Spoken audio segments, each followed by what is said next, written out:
آج سے تقریباً نصف صدی قبل پہلی بار انسان نے چاند پر قدم رکھا تھا۔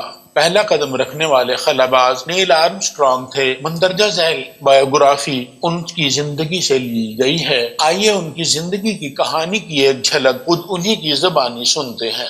جب ہم خلائی جہاز پر سوار ہونے کے لیے نکلے تھے تو میں نے سب کو دیکھ کر اعتماد سے انگوٹھا دکھایا۔ ہم خود اتنے پر اعتماد نہیں تھے، تھوڑا نروس اور تھوڑا جوش، یہ ملی جلی سی کیفیت تھی۔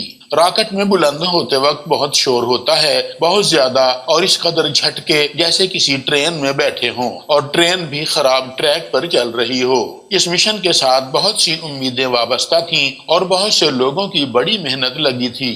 آپ کو یہ سب چھوڑ کر صرف ایک چیز پر فوکس کرنا ہوتا ہے، وہ یہ کہ کاکپٹ میں آپ خود کوئی غلطی نہ کریں۔ آپ کے ہاتھ میں بس یہی کچھ ہے۔ میری اپنی زندگی نے اور شوق نے مجھے اس مشن کے لیے تیار کیا تھا۔ بچپن سے ہی اڑنے کا اور جہازوں کا شوق رہا تھا۔ مجھے پائلٹ کا لائسنس 16 سال کی عمر میں مل گیا تھا۔ اس وقت مجھے گاڑی ڈرائیو کرنا نہیں آتی تھی۔ 21 سال کی عمر میں کوریا کی جنگ میں لڑاکا طیارے اڑا کر مشن پر جایا کرتا تھا۔ جنگ کے بعد ٹیسٹ پائلٹ بن گیا، جس کو نئی ٹیکنالوجی کے ساتھ تجربے کرنے کے لیے دیے جاتے تھے۔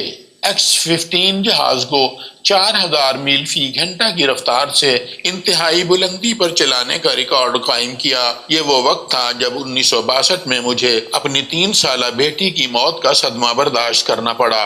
اس کی موت دماغ کے کینسر سے ہوئی تھی۔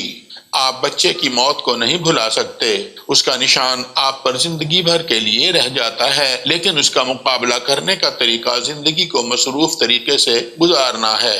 یہی وہ سال تھا جب مجھے خلابازی کے لیے چن لیا گیا۔ خلابازی کی تربیت کے دوران ایک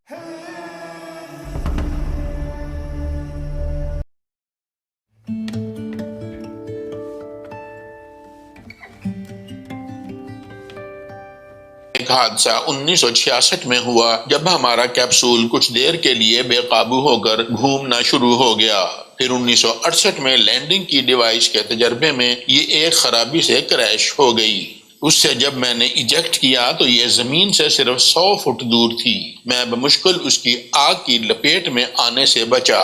باہر نکل کر میں آفس میں جا کر کام کرنے لگا جب کسی نے کہا کہ تم مرتے مرتے بچے ہو اور واپس کام کرنا شروع ہو گئے ہو، تو میرا جواب یہ تھا کہ مرا تو نہیں، زندگی چلتی رہتی ہے، بہت کام کرنے کو پڑا ہے۔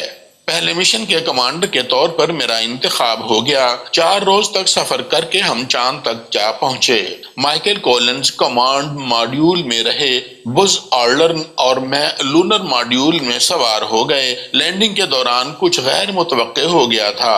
گائیڈنگ سسٹم ہمیں ایک گڑھے کی طرف لے کر جا رہا تھا جہاں بڑے پتھر پڑے تھے۔ میرے خیال میں یہ اترنے کی مناسب جگہ نہیں تھی۔ میں نے خود کنٹرول سنبھال لیا کہ بہتر جگہ پر اتر سکیں۔ اس سے اضافی ایندھن استعمال ہونے لگا۔ 1 ارب لوگ یہ سب دیکھ رہے تھے۔ زمینی عملے کو لینڈنگ کے فلائٹ پلان کا علم تھا اور یہ لینڈر اس کو فالو نہیں کر رہا تھا۔ اس کو دیکھ کر لوگ اب سانس روک کر دیکھ رہے تھے کہ یہ کیا ہو رہا ہے۔ پھر ہم نے اس کو چاند پر اتار لیا اور یہ الفاظ عقاب اتر چکا ہے سن کر بہت سے لوگ جن کے پسینے چھوٹ رہے تھے ان کی جان میں جان آئی۔ پھر میں نے سیڑھی سے اترنا شروع کیا۔ یہ قدم رکھتے ہوئے میرے ذہن میں 2-4 لاکھ افراد تھے جنہوں نے اس مشن کے لیے کام کیا تھا اور بہت سے دوسرے بھی جن یہ danibaba.com کا ایک انٹروڈکشن ہے جو آپ کی خدمت میں پیش کیا جا رہا ہے۔ امید ہے انشاءاللہ آپ کو پسند آئے گا۔ ہیں ہمیں کرنے کے لیے کئی تجربات دیے گئے تھے، ہم نے وہ سب کیے، بہت زیادہ وقت نہیں گزارا، پھر واپسی ہوئی۔ واپس زمین پر انٹری اس سفر کا سب سے مشکل حصہ تھا۔ جب زمین پر پہنچے تو ہم سپر سٹار بن چکے تھے۔ نیو یارک میں 40 لاکھ لوگوں نے ہمارا استقبال کیا۔ پھر ہم دنیا کے ٹور پر نکلے۔ چاند پر پہنچ جانے کی کامیابی ہم خلابازوں کی نہیں، انسانوں کی کامیابی تھی۔ ہم اس میں دنیا بھر کے انسانوں کے نمائندہ تھے۔ کانگو میں لوگوں کے ہجوم سے لے کر برطانیہ کی ملکہ تک سب ہم کو دیکھنے کے خواہش مند تھے۔ میں اس سب کے لیے تیار نہیں تھا۔ یہ اچھا تو لگتا تھا لیکن میرے لیے ایک بوجھ تھا۔ مجھے یہ سب پسند نہیں تھا۔ میں اپنی شہرت صرف کسی ایک واقعے کی وجہ سے نہیں چاہتا تھا، بلکہ اپنے روز کے کام کی وجہ سے، اور اس شہرت کا میں مستحق نہیں تھا۔ اگر میں پہلا شخص تھا جس نے چاند پر قدم رکھا تو اس میں میرا کمال نہیں تھا، حالات کا تھا۔ یہ میرا اکیلے کا کارنامہ تو کبھی نہیں رہا تھا، بس شہرت مجھے مل گئی تھی۔ اس کے بعد میں نے اپنا خلابازی کا کیریئر ختم کر دیا اور سنسناٹی میں یونیورسٹی میں انجینئرنگ میں پڑھانا شروع کر دیا۔ مجھے ایک چیز کا افسوس رہا تھا، اپنے کیریئر کی وجہ سے اپنی فیملی کو وقت نہیں دے سکا تھا، اپنے بڑھتے بیٹوں کے ساتھ کم وقت گزار سکا۔